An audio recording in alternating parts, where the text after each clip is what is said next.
Here's a completed hat. What you're going to need is some sheepskin and just a scrap of veg tan. This is like a 4 or 5 ounce I find works best. You can also make this a little longer, a little shorter if you want. And the main difference is if you're sewing this by hand versus a machine, the hand kit patterns are super easy. Anybody can do it, just follow along with the video. Every single stitch is marked. If you're sewing it on a machine, you're going to want to sew everything just like in the video, but make sure both ear flaps are sewn on before you do this forehead piece, because when you sew it on a machine, the seams are pulled a little bit tighter, so you may want to size up one. Then when sewing this last forehead piece on, this is going to be the same size, but since everything is going to be just a little bit smaller, this is going to overlap by like a stitch or two.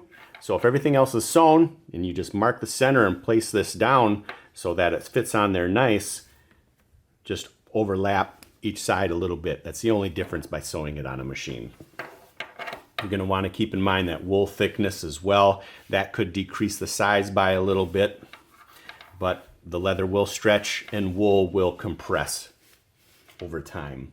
A couple things before you get started. You're going to need a small piece of veg tan, 4 or 5 ounce, I find works best. These fabric marking pens, they're heat erasable. However, since this stuff goes back in the cold, if it's under freezing temps, these could reappear, but they're also washable. So if you have any issues with that, these also will wash out. Here's the pattern here. So these are the little straps that will go on that veg tan piece. You'll print your pattern off, cut right on this line. And I might go just inside a hair and outside a hair. Makes it a little easier for me to line up everything. So you can see the dots on both sides clearly.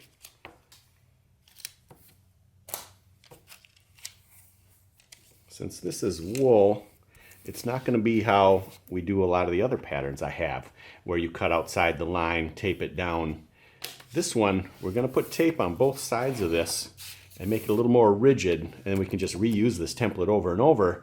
But the process of tracing it on our hide is going to be a little different, so this is how I'll do that. We're going to cover the whole pattern with tape. You don't want to pull the tape too tight because it could pull the paper together.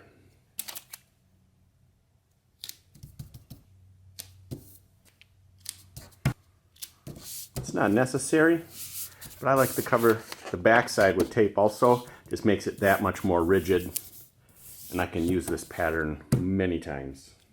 Once you get this all taped, you can cut it out with scissors or you can cut it out with a utility knife. And the difference in this one is we're going to cut right on the line.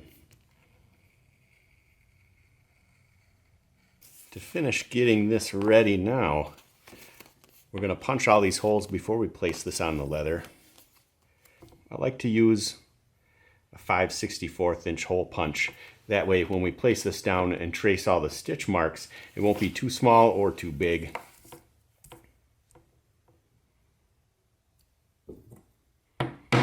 And punch all these holes out.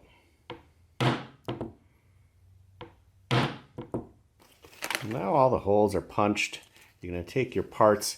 If you want to tape them down just in the center to hold them still, you can cut out little sections. The only problem is it can pull and distort the leather, the look of this a little bit.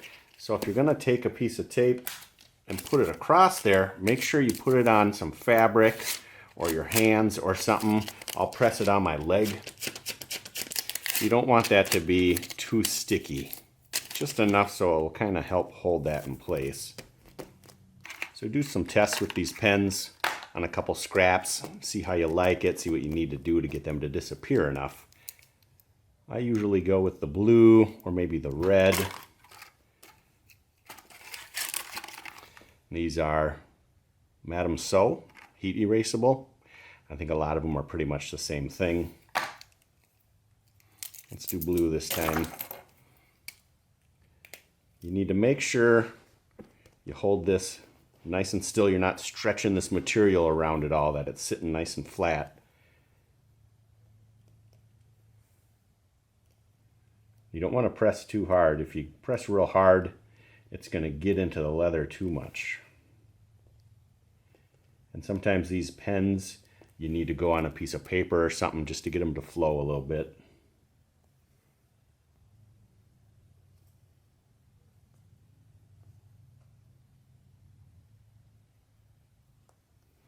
And before you pull this off, give it a look. Make sure all your lines and holes are good.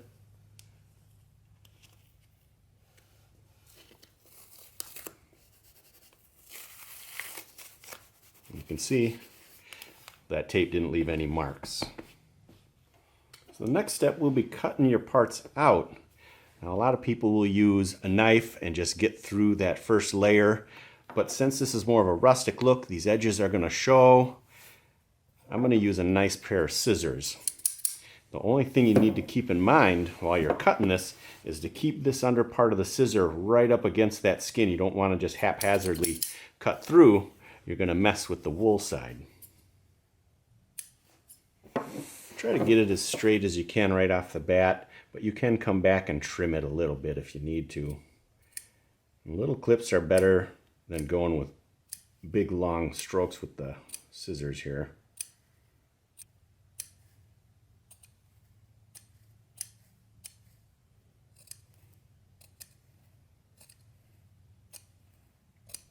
Again, I'm keeping that bottom part of the scissors pressed up against underneath, so I'm not cutting into too much of that wool.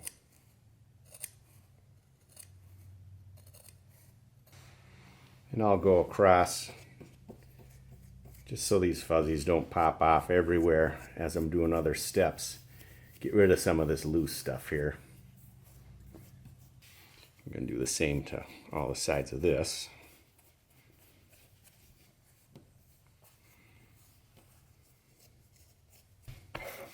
It can be helpful to trim some of this off. You're not going to want to trim all the way back to where the stitches are, because that could leave little bare spots in the cap. But I am going to trim back maybe like half that distance, just so sewing isn't so difficult.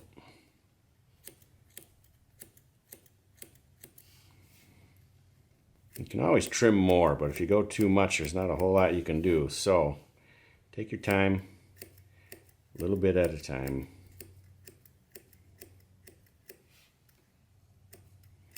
And don't get too crazy and wrap around this curved edge, because that edge isn't going to get sewn.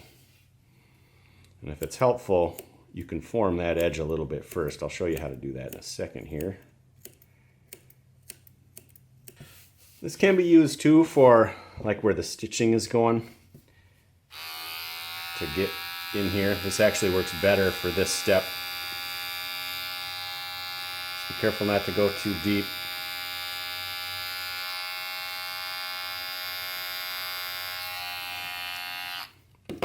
That actually gets closer to the skin. Just make sure if you're rounding off these edges, the only edges you're rounding off and cleaning up are the ones that won't have any stitches on it.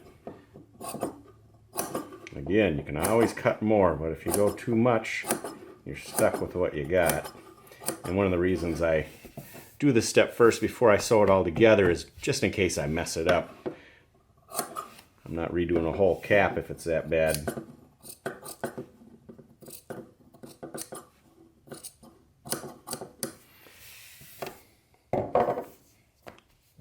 Then you'll go back and kind of round it off a little bit.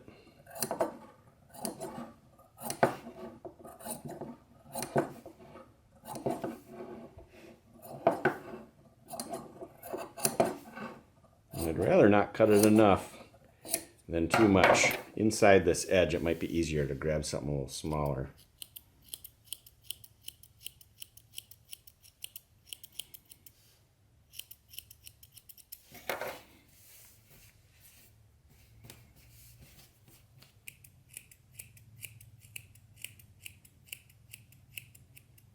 When you're punching these holes, I usually go with, this is my 0.8 millimeter hole punch, just a really small hole punch.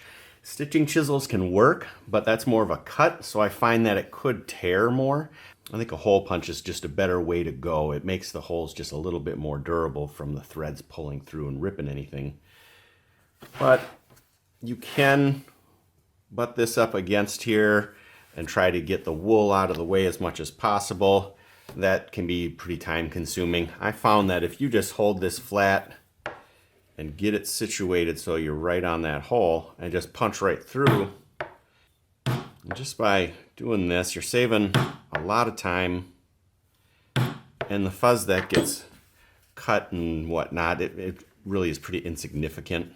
I don't notice any difference, and trying to keep it out of the way, that's so cumbersome, it's just a pain in the butt. So just hold it flat, get these punched out.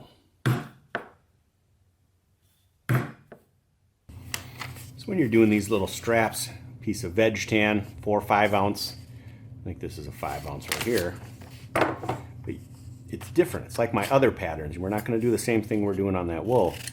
Cut out just outside of these lines, and we're going to tape this down.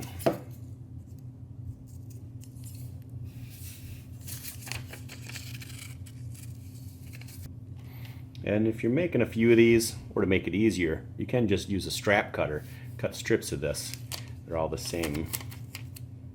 You just tape these down, punch holes in that slot for the buckle. You're going to want to make sure you're punching these holes for the size of rivets you'll be using.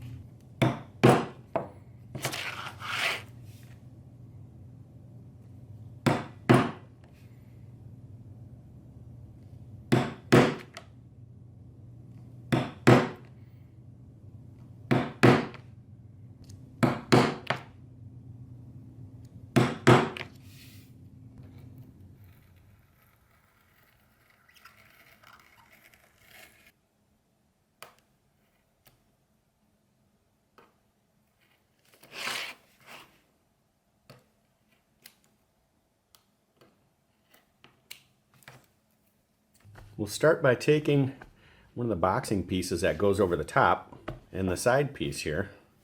And there's so many different ways to sew these things. You can go around a loop stitch and come all the way back so you have like a cross. You can go through each hole twice so it'll go straight over and then have a loop going over. I usually, just for these caps, will just do a loop all the way down, and that's good enough. Mittens and stuff, I'll go down and back so it's like a cross, holds the seams a little bit tighter. Not necessary. But before I start, if you didn't mark the tick marks on your pattern, you're going to want to count out a few holes and mark it, because this will bunch a little bit more than this piece. So maybe count out 10.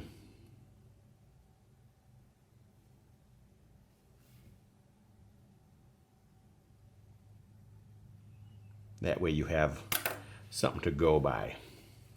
I marked out a few, 10. You can just mark the tick marks that are in the pattern, and you will want to do that if you're sewing this on a machine, because obviously you won't have holes to go by. But get those seams together, and you can use a needle or something just to make sure that wool's pushed down a little bit. Line up the edge, and then skip ahead to one of these marks.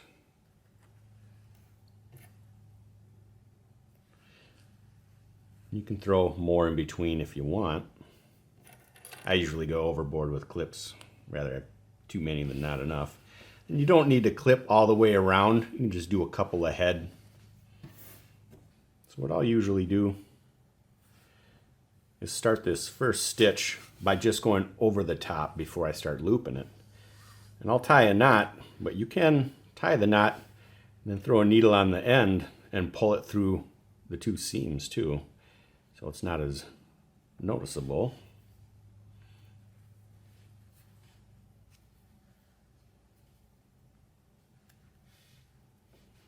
It can also be helpful sometimes to throw just a little dab of glue on those knots, especially if the thread's like a polyester, real smooth. There's a chance they could kind of loosen up and let go eventually. So I'll put just a little tiny dab of glue on that. So the glue on that knot's dry, and I'll grab an extra needle here to bring this through to the inside just to get it out of the way.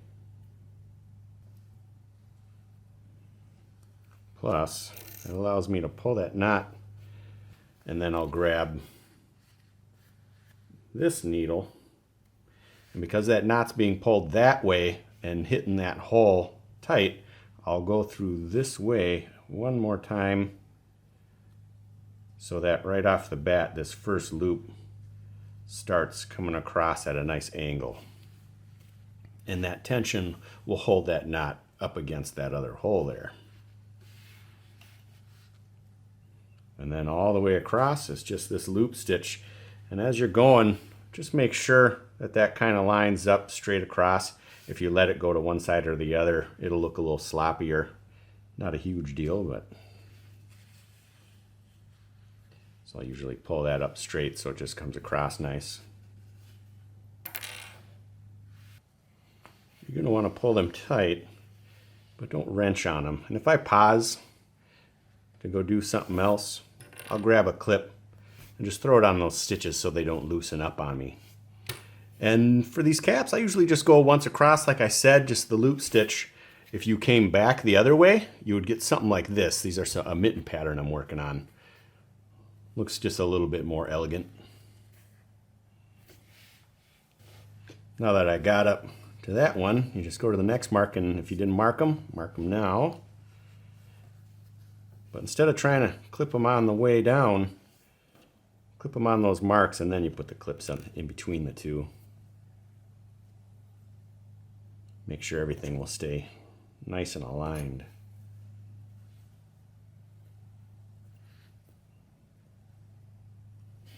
And just continue on down. This whip stitch actually goes pretty quick. I can sew one of these pretty fast, especially once you get going and get in a rhythm.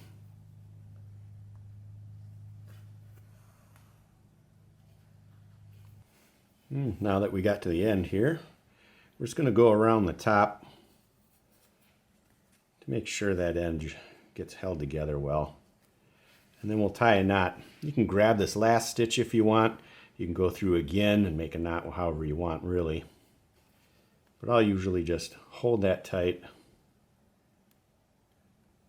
grab that last stitch, and if it loosens up, you can just pull it before you start setting this knot through twice. I'll pull it down towards the hole so that that knot won't slide through and loosen stuff up. If it's on top, it would give it a little bit of leeway, and I'll make the knot big enough so that it won't slide through that hole.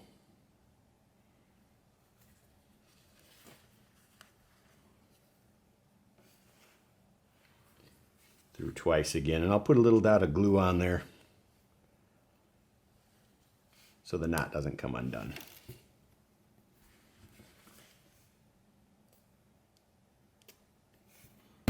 Maybe work it into that knot a little. And that's that. So now we have both sides done. You're just going to want to make sure the back and the back, same way, shouldn't be difficult. Two fronts together here. And again, if you need to start marking stuff, if you didn't mark those tick marks, do something now. Mark every 10 stitches or so.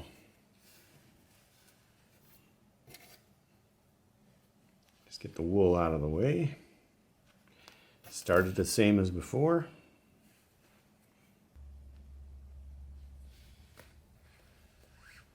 Same as before. Hold this so it just kind of comes across there straighter. Looks a little cleaner.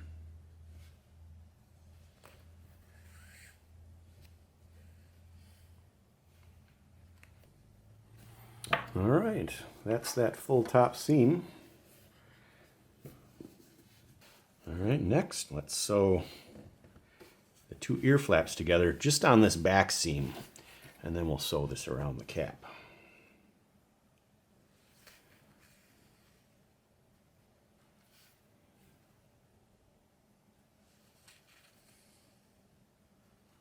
Okay, we got the ear flaps done here, and the top of the cap. You're going to want to find the front and the back. Here's the front, and here's the back. So we're going to start right on that seam on the back and match these seams up. I like to start on the opposite side of the seam here, and we'll tie a knot.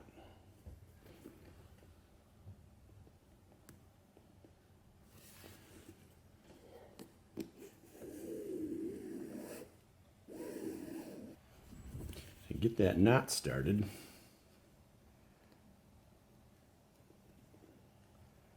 And then just keep, we'll come around the side here and go to the front. We'll throw that forehead piece on there too while we're going around.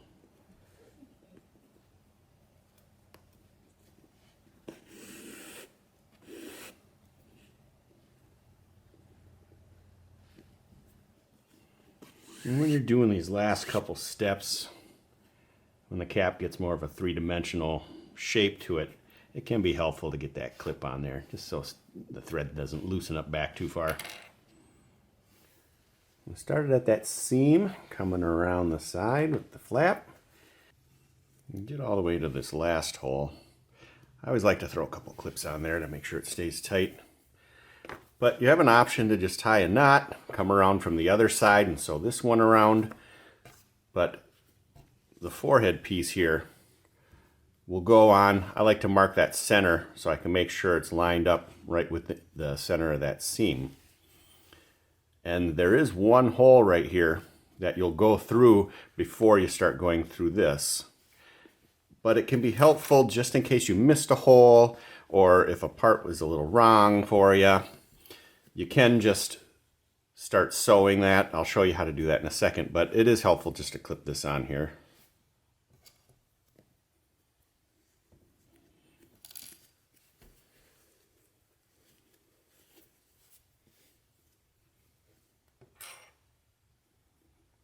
That way we know for sure this will be centered. And count out and maybe mark another hole just to be sure.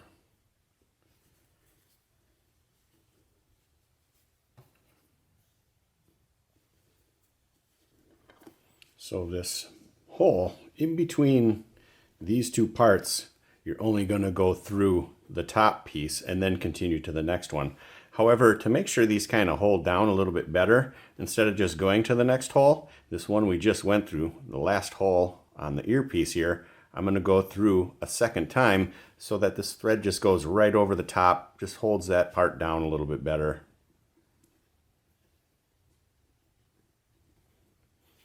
Right on the edge there.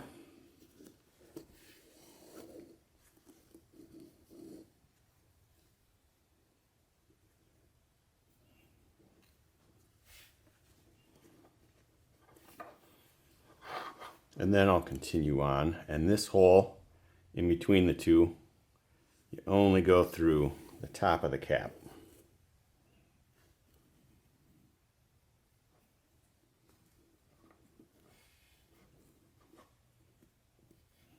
And then we'll continue on to this part.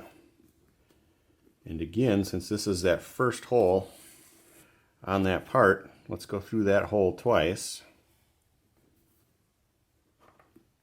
just to hold that edge down well.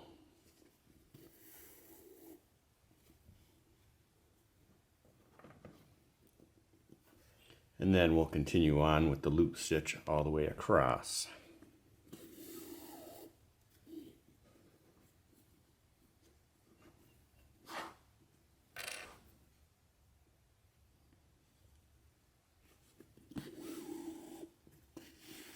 Doing that isn't absolutely necessary. I just like to get those edges held down a little bit better. I find it looks a little cleaner.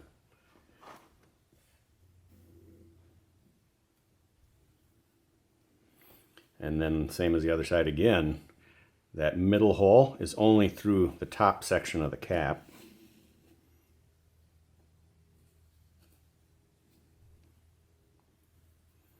And then start stitching through the other side of the earpiece here. I'll go through that hole twice as well. Let's get around that whole side. We'll knot it off on the end. That's it. I'll grab a couple parts. I don't think I'm going to put buckles. I might, but I'll grab another earpiece and show you how you put a little strap on there. Let's get to the back seam here and just tie a knot. I think I'll come to the underside here though. If you're going to be putting the straps that are included in the pattern on here, I like to trim some of that wool from behind, because this will be a reinforcement behind either where the buckle will be or that little strap. It just really reinforces it. We'll put a little glue in there as well. But feel for that hole. And then just start kind of trimming around a little bit so that you can fold right on that hole and see it. And then you're going to trim like you would for stitches. Don't hit that leather, the skin part. And you're going to want to make it smaller than this. You don't want it the size of that. Just enough so you can see it a little bit better. And you're not struggling.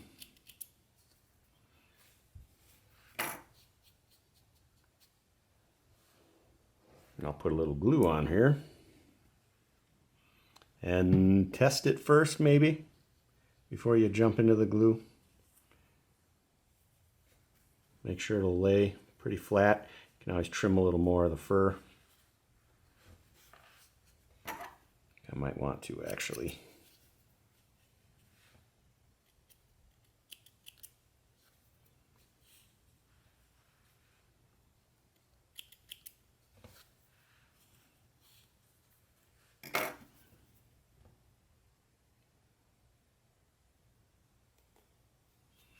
I'll do a little dab on both.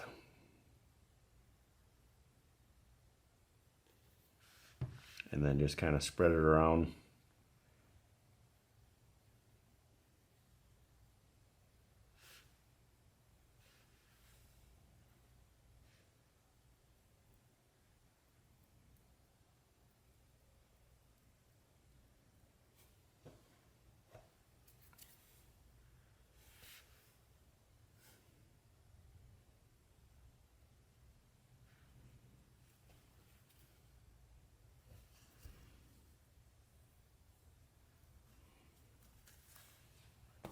I'll either put a weight on there or a couple clips. Let that dry. You could always do both sides and then let it dry. I'd rather have not quite enough glue than too much.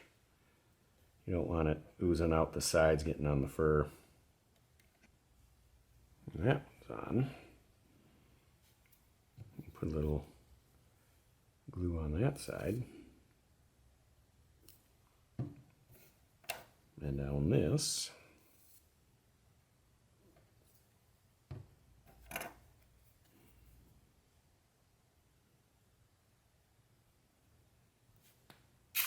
And if you can find rivets where the back also is smooth, I think it looks a little better.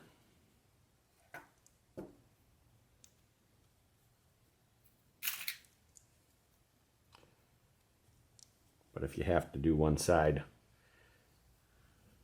that's smooth, do the side that's going to show.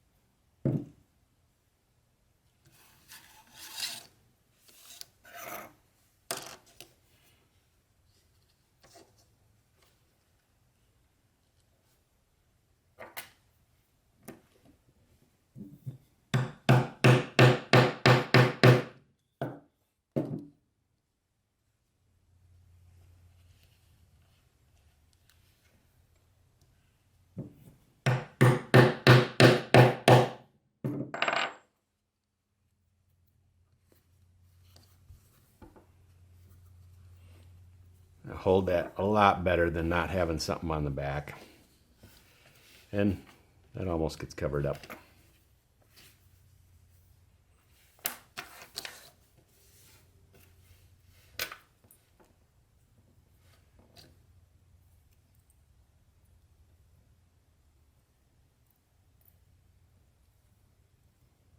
If you need to skive, I skived this a little bit on each side just so it wasn't quite so thick. If you have longer rivets, it's not a huge deal. But a little glue in between here maybe too.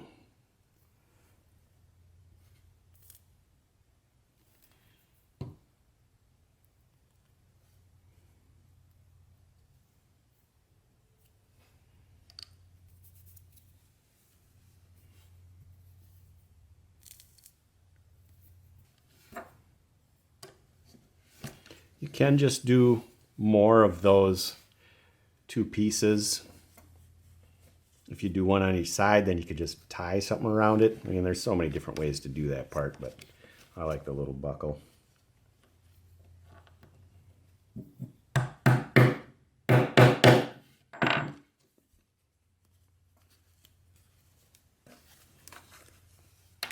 That's that. If you're using veg tan, it'll be stiff for a little bit, but it'll soften right up with use. I like little buckles that have a strap keeper on them. I'd also suggest some buckles will have like a curvature to them. You don't want them to be concaved.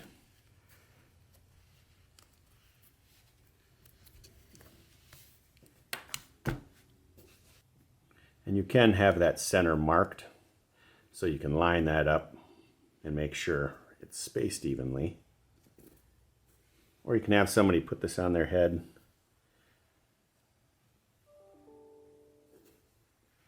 You're going to want to hold this up, mark right where that center is,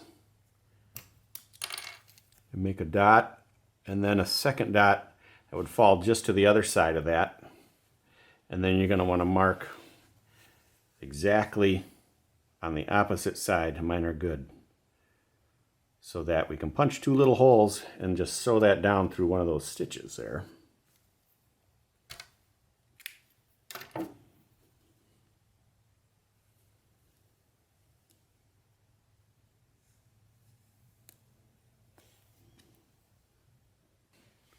Grab that, and you can kind of feel that bend underneath in that seam. But mark where the top of that comes. And then down from there, that's where I'll want to go through.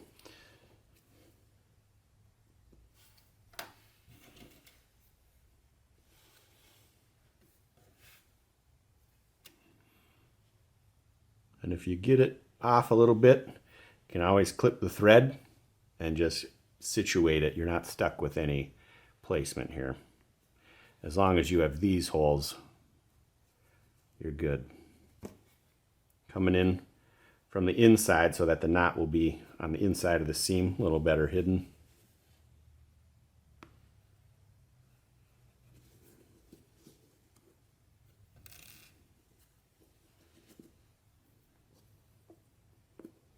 Through twice so it'll hold better.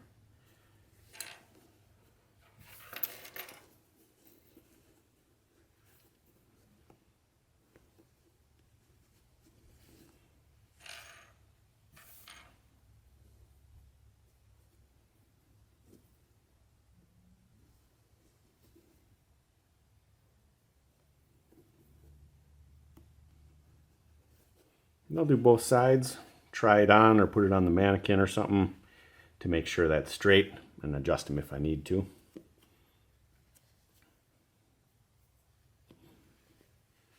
And you can even just have it sitting down and just kind of guess.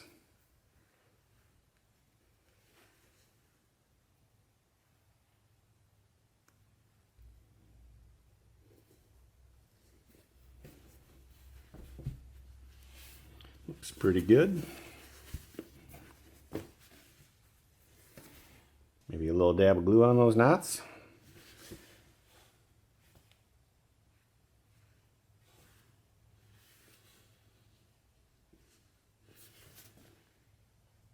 This one might be able to go up one hole, so if that's the case, I'll just come back and mark the hole that I want it to go through. Give it a clip and retie it.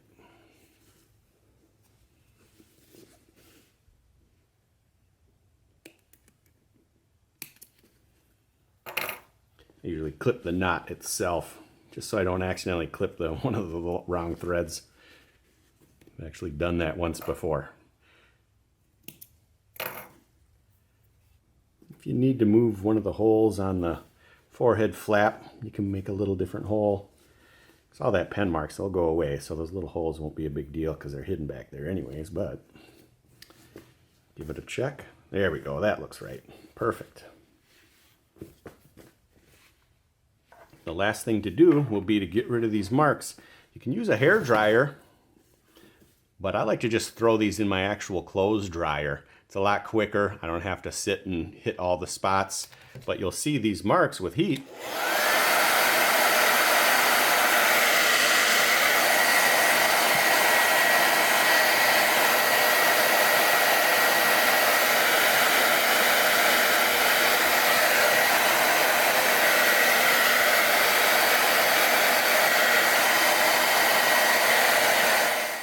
Sometimes it takes a little bit, but an iron works. However, that hot dryer is easier to hit those spots. If they come back, if you're out in the -degree temps, there's a good chance they'll come back. That ink also washes out, regardless of if you hit it with the heat before or after. I did a bunch of tests. It will still wash out. So if that gives you any trouble, that's another option.